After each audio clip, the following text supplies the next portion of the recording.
זמן חופשה, הכתבה של מיכל וסרמן. בשעות הערב המאוחרות אפילו העננים עוזבים את ג'נסיס. משב רוח קר בכלובים חלף, אין מי שיחסה את ג'נסיס הג'ירף. הוא בודד וקר לו עד קצה האף. את הסיפור הזה כתב נביה דורבן כשהיה בן 19. 6 שנים לאחר מכן נרצח במהלך שוד במרכז תל אביב.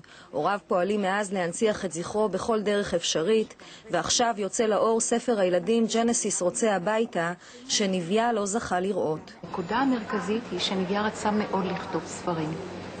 ובדרך עקיפה אפשר לומר שמילאתי את שוקתו, והספר יצא. הסיפור מבוסס על חיבור שכתב נביה לחברתו ליום הולדתה בצירוף מתנה בובת ג'ירף. זאת הבובת ג'ירף. זאת הבובה, כן. נשתמרה 15 שנים. כן, כן. היא הייתה תחליף נביה כשהוא לא היה איתי. הייתי ישנה איתה כל לילה. הוא היה באמת אדם יוצא דופן באופן שבו הוא ניהל את החיים שלו כל הזמן במקסימום. כולנו היינו ברי מזל, אני חושבת, שזכינו לגעת בזה. ועכשיו יש לעוד אנשים הזדמנות.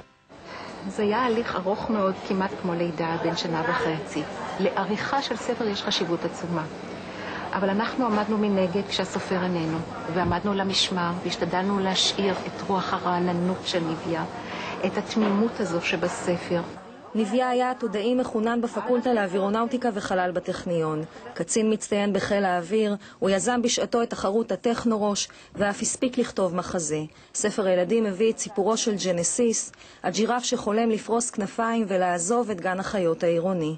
כל הסיפור מאוד קרוב אליי, אבל הסוף במיוחד הוא מאוד סמלי עבורנו, מפני שהג'ירף מתעופף לו הרחק וגבוה אל עבר השמש, שהחלה לשקוע, ואנחנו מתחברים היטב אל הקטע הזה, כי הוא נעלם לנו אולי בשמיים כמו הג'ירף.